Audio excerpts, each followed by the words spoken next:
आपके अपने YouTube channel bio special में आप सभी का विशेष स्वागत है। आज हम मनुष्य के मानव जीवन के बहुत महत्वपूर्ण टॉपिक RH फैक्टर पर चर्चा करने जा रहे हैं।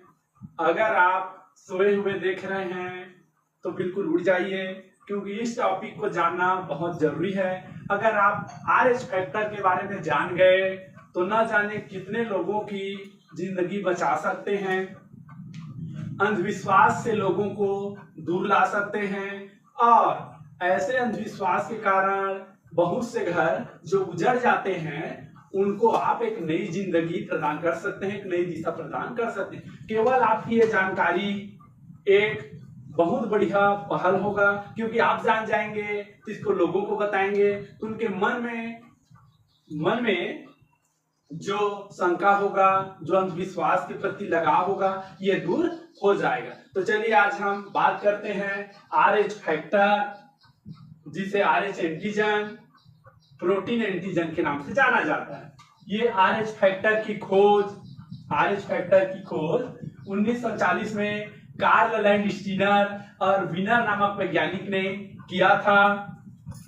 RH फैक्टर के जीन को RD जीन कहते हैं। RH फैक्टर को जाहिर सी बात है, किसी भी लक्षण को बनाने के लिए कोई एक जीन होता है, तो वह जीन किसी न किसी गुणसूत्र में होगा। तो ये जो RH फैक्टर के जीन हैं उनको RD जीन के नाम से जाना जाता है। ये RD जीन गुणसूत्र नंबर 1 अर्थात मनुष्य का जो 23 जोड़ा गुणसूत्र होता है, उस गुणसूत्र के पहले नंबर पर जो गुणसूत्र में 2 प्रकार की भुजा, एक पी भुजा और एक क्यू भुजा। क्यू भुजा जो गुणसूत्र का लंबा भुजा होता है उसे क्यू भुजा बोलते हैं, और गुणसूत्र का जो छोटा भुजा होता है उसे पी भुजा बोलते हैं। तो इसके जो RD जीन है ये पी भुजा में पाए जाते हैं।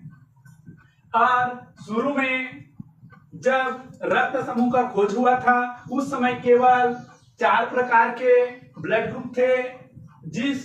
अब देख सकते हैं यहाँ पर जिस RBC में A एंटीजन होगा उसको A blood group, B antigen होगा उसे B ब्लड ग्रुप, A और B दोनों एंटीजन है उसे AB ब्लड ग्रुप, और इसमें O में, क्योंकि इसमें कोई भी एंटीजन ऐसा ब्लड जिसमें कोई एंटीजन ही ना हो तो उसे हम लोग क्या बोलते हैं, O ब्लड ग्रुप बोलते हैं। क्योंकि शुरू में रक्त समूह A का खोज हुआ था, एमाइन ग्रुप की उपस्थिति के कारण उनको A ब्लड ग्रुप नाम दे दिया गया था।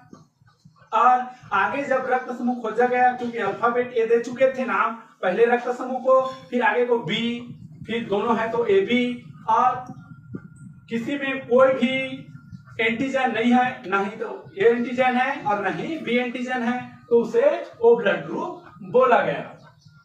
तो चलिए आगे देखते हैं हम। फिर ये ब्लड ग्रुप तो खोज लिए गए A, B, AB और O।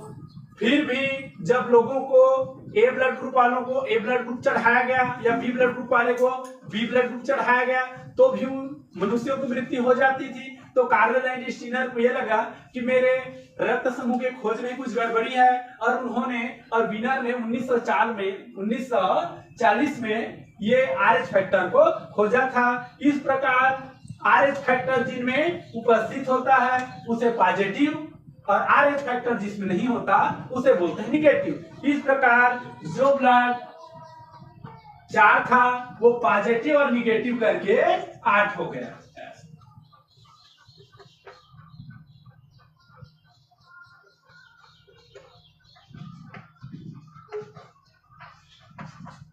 RH फैक्टर का पाया जाना यह बताता है कि वह ब्लड ग्रुप पॉजिटिव है, और RH फैक्टर का नहीं पाया जाना बताता है कि वह ब्लड ग्रुप निगेटिव है। RH फैक्टर को रिसस नामक बंदर पर खोजा गया था। रिसस बंदर जानते हैं, जो लाल मुंह वाला बंदर होता है उसे रिसस बंदर कहते हैं। तो उनके ब्लड ग्रुप में ये RH फैक्टर को सबसे पहले खोजा गया था। और RH फैक्टर या उसी को RH एंटीजन बोलते हैं। एंटीजन मतलब ऐसे पदार्थ है, ऐसे कोई भी पदार्थ है जो हमारे इम्यून सिस्टम को, हमारे प्रतिरक्षा तंत्र को क्या कर देता है, एक्टिव कर देता है, उसे ही हम एंटीजन कहते हैं।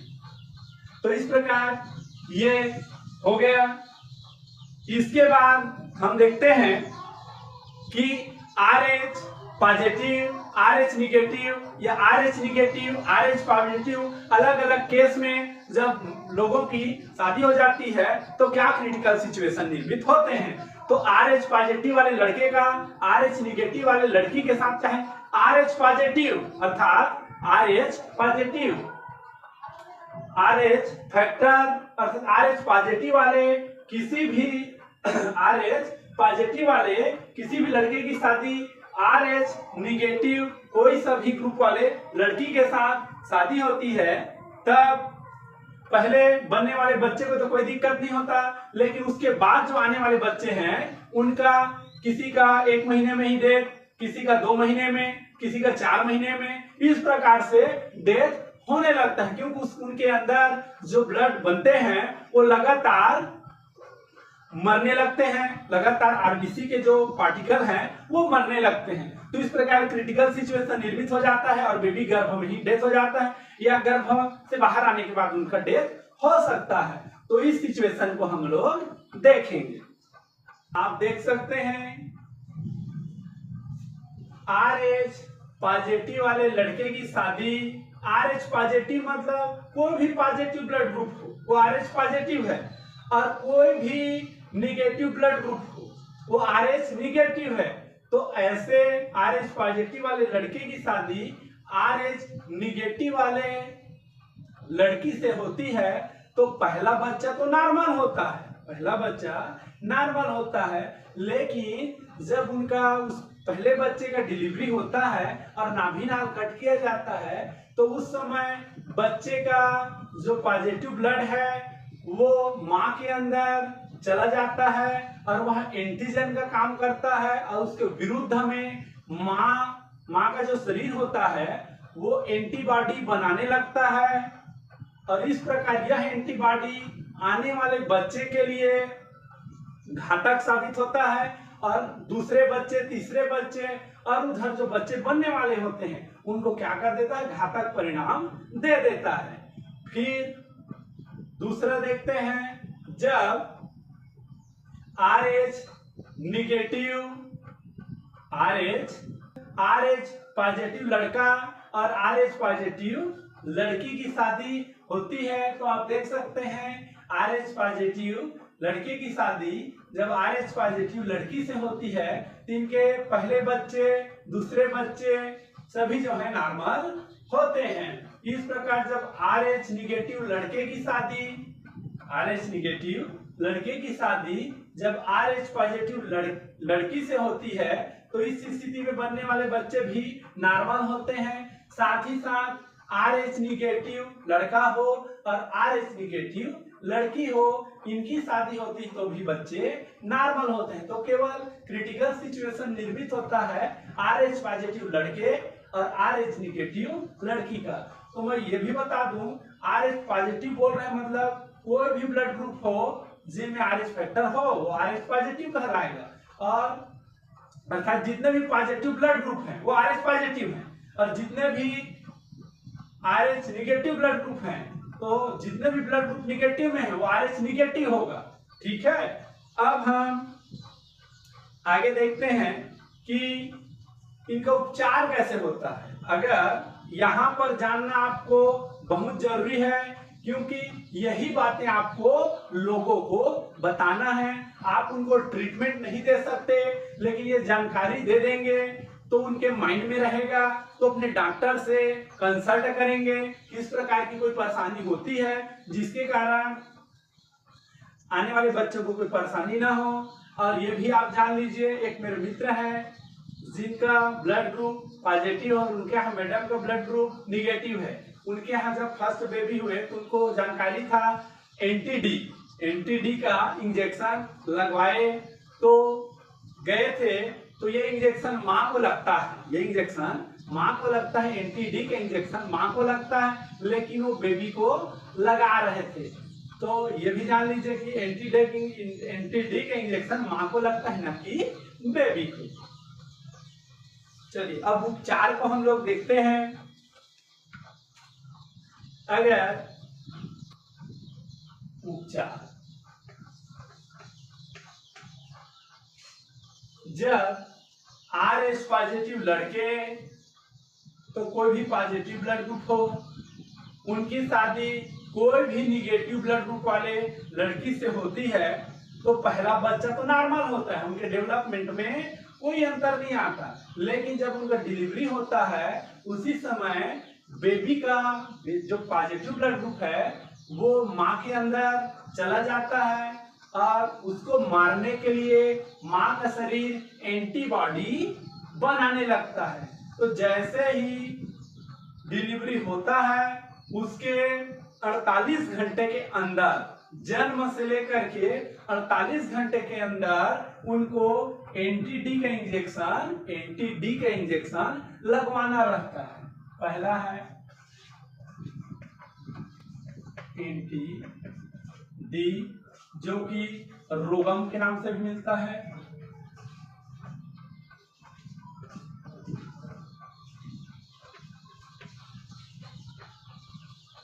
अगर ऐसे पर्सन हैं जिनकी पॉजिटिव ब्लड ग्रुप है लड़के का, निगेटिव ब्लड ग्रुप है लड़की का, तो उनके फर्स्ट बच्चे जब होंगे उनको बेबी के जन्म से 48 घंटे के अंदर, 1 से 2 दिन के अंदर उनको एंटी डी का इंजेक्शन लगवाना रहता है। और ये एंटी डी का इंजेक्शन माँ को लगता है, ये भी आप जान लीजिए, न कि बेबी को लगता है। इस एंटी डी को रोगम के नाम से भी जाना जाता है, मार्केट में रोगम के नाम से मिलता है, और रोकलोन। इसका मतलब है बहुत बढ़िया, रोक लो, अभी भी मौका है, आगे बेबी के, अगले बेबी के डेथ होने से उनको बचा लो, इसीलिए बोलते हैं रोक लो, अभी भी मौका है। जब कोई दंपति, उनको जानकारी होगा तब ये इंजेक्शन लगवाएगा, लेकिन बेबी नॉर्मल हो गया, दंपति को कोई जानकारी नहीं था कि इस केस में एंटी डी का इंजेक्शन या रोगम का इंजेक्शन या रोकलोन का इंजेक्शन लगता है, तो जानकारी नहीं था, तो 5-7 दिन चला गया, तब पता चला कि पॉजिटिव और निगेटिव, लड़के का पॉजिटिव हो लड़की का निगेटिव हो, इस केस में एंटी डी का इंजेक्शन लगना रहता है। तब ये दवा तो काम नहीं करता, ये दवा सिर्फ 2 दिन के अंदर काम करता है। तो 5-7 दिन के अंदर अगर पता चला, 5 से 7 दिन में पता चला, तो उनके लिए दूसरा इंजेक्शन लगाते हैं,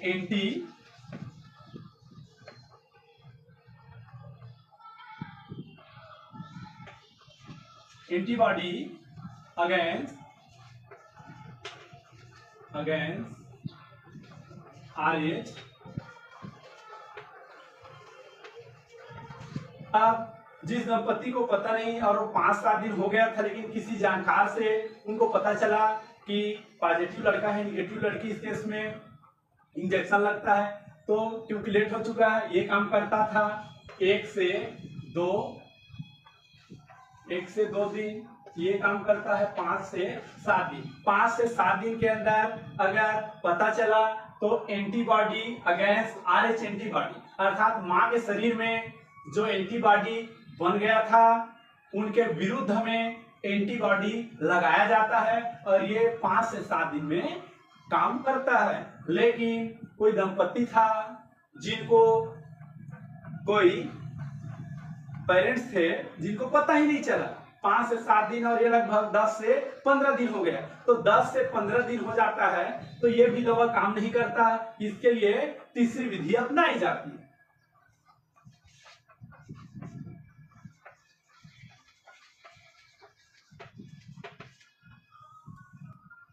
जब किसी को तब पता चलता है जब 10 से 15 दिन हो गया था, तब 2 विधि काम नहीं करेगा, एंटी डी रोगम रोकलोन वाला, क्योंकि ये 1 से 2 दिन तक रहता है।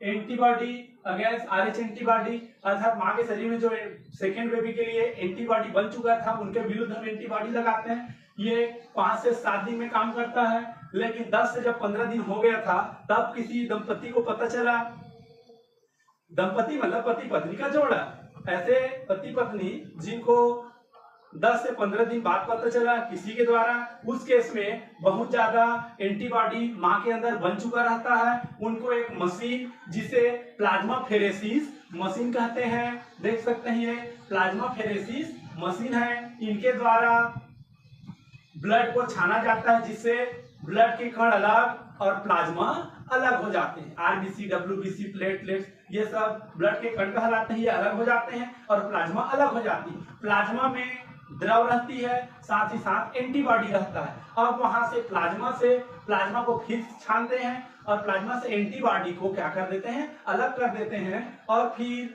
जो द्रव बचता है उसे सीरम बोलते हैं। उस सीरम को पुनः आरबीसी, डब्ल्यूबीसी के साथ मिला दिया जाता है। इस प्रकार जितने भी मां के शरीर में एंटीबॉडी बने रहते हैं उनको अलग कर दिया जाता है, तब ये काम आता है। ये है 10 से 15। लेकिन कोई ऐसे दंपति है जिनको पता ही नहीं चला, पहला बेबी हुआ, खुशी खुशी चले गए, अब अगला बेबी 2 साल 3 साल बाद अगला बेबी प्लानिंग कर रहे हैं, अगले बच्चे लेने की तैयारी कर रहे हैं। उस केस में डॉक्टर के पास गए, तब पता चला कि माँ का ब्लड ग्रुप निगेटिव वाला है और जो पापा बनने वाला है उनका ब्लड ग्रुप पॉजिटिव वाला है। उस केस में डॉक्टर बोलता है कि इनको इंट्रा यूटेराइन ब्लड ट्रांसफ्यूजन करना पड़ेगा। मतलब जो बच्चे के, अब देखिए यही पर इंपॉर्टेंट बातें समझने हैं। चौथा विधि अपनाना है, बेबी प्लानिंग करना है, तो उनके लिए अब माँ का तो एंटीबॉडी, माँ का जो एंटीबॉडी है इम्यूनोग्लोबुलिन G1 इम्यूनो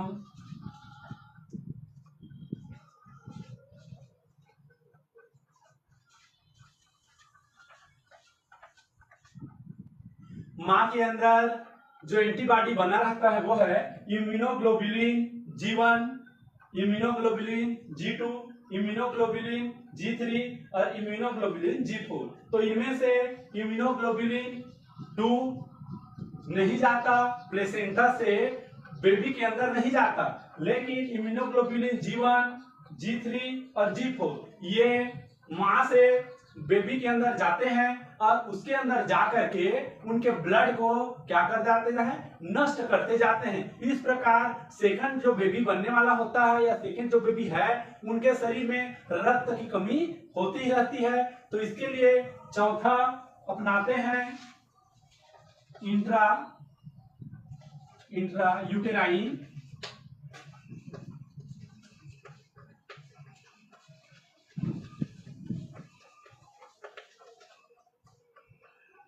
यह चौथी विधि तब अपनाई जाती है जब पहले केस में उन्होंने प्रथम जो 3 विधि को फॉलो नहीं किया था।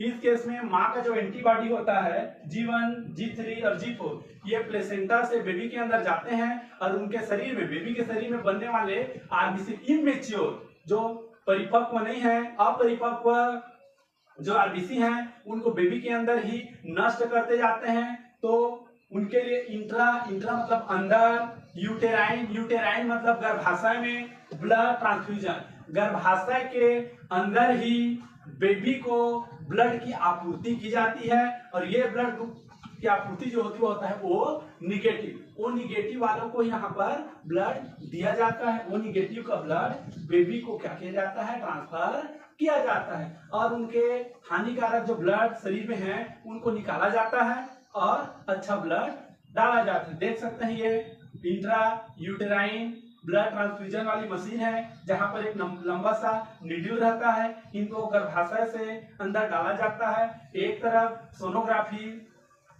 मशीन होती है जिसके द्वारा बच्चे की स्थिति को देखा जाता है और साथ ही साथ कुछ समय के लिए इस बेबी को निश्चेतक भी दिया जाता है ताकि इधर उधर हिले जुले ना, और बेबी को प्रॉपर इस विधि के द्वारा ब्लड को दिया जाता है और ये तब तक किया जाता है जब तक बेबी का जन्म नहीं हो जाता। अब कितना मात्रा में ब्लड देना है कि नहीं देना है ये उसके अंदर मरने वाले ब्लड के कण की संख्या के आधार पर किया जाता है, क्योंकि ब्लड का डेथ होने का रेट ज्यादा होगा तो जल्दी हर 15 दिन में दिया जाएगा, अगर थोड़ा कम होगा तो महीने दिन में दिया जाएगा और कम होगा तो 2 महीने में दिया जाएगा। बाकी क्रमबद्ध तरीके से इसको अपनाना पड़ता है। अब चलिए कौन सा टेस्ट है जिसके द्वारा ये जाना जाता है कि कितने मात्रा में एंटीबॉडी मां के अंदर बना है और बेबी के अंदर उनके ब्लड को मारने का रेट कैसा है, ब्लड के कण कितने ज्यादा मर रहे हैं, कितने ज्यादा बच रहे हैं। तो इस रेट को जानने के लिए टेस्ट है कि बेबी के अंदर मां की एंटीबॉडी कितने मात्रा में है और उनके ब्लड के कणों को कितने रेट से वो नष्ट कर रहा है। इसको जानने के लिए एक टेस्ट होता है जिसे बोलते हैं कॉम टेस्ट।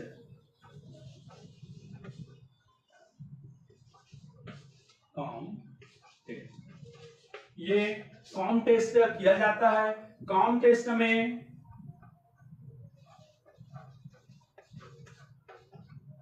सिंपल जो बेबी होता है मां के गर्भ में, उनका सैंपल लिया जाता है और रिजेंट होता है। रिजेंट में होता है एंटी ह्यूमन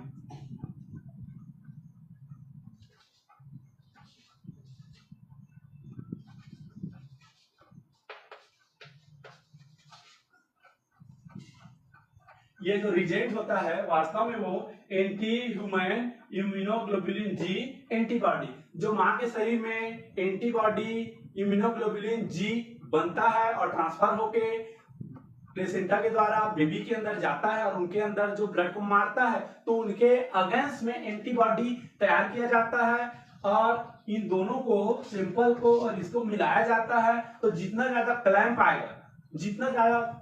क्लैंप आएगा था थक्का बनने जैसा संरचना दिखेगा, जिससे ये पता चल जाएगा इस प्रकार से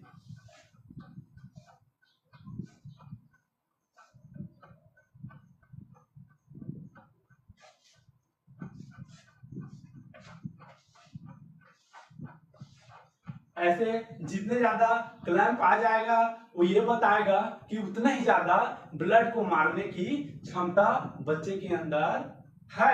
अर्थात मां का एंटीबॉडी जितना ज्यादा मात्रा में जा रहा है वो इसी टेस्ट के द्वारा पता चलता है और इसी के अनुपात में फिर उस बेबी को ब्लड की आपूर्ति की जाती है। इस प्रकार आप लोग को देख सकते हैं ये जो आयरन फैक्टर है, इनके बारे में मैं बहुत ही महत्वपूर्ण जीवन उपयोगी बात बताया। इसको आप जहां भी हैं अपने आसपास के लोगों को जरूर बताइए और जागरूकता फैलाइए। साथ ही साथ कई घरों में इसी कारण से कलह उत्पन्न हो जाता है, कई घरों में अंधविश्वास के कारण बैगा के झांसे में आ जाते हैं, लेकिन ऐसा कुछ नहीं है। आप ये जानकारी बढ़िया साझा कीजिए। अगर ये जानकारी आपको अच्छा लगा तो हमारे बायो स्पेशल चैनल को लाइक, शेयर और सब्सक्राइब करें और अभी तक आप लोगों ने बेल आइकन को प्रेस नहीं किया है तो बिल्कुल बेल आइकन को प्रेस कर दीजिए ताकि हमारा अगले वीडियो का नोटिफिकेशन आपको सबसे पहले मिले। आज के लिए बस इतना ही, अब मिलेंगे हम अपने अगले वीडियो में। तब तक के लिए आप सभी का धन्यवाद।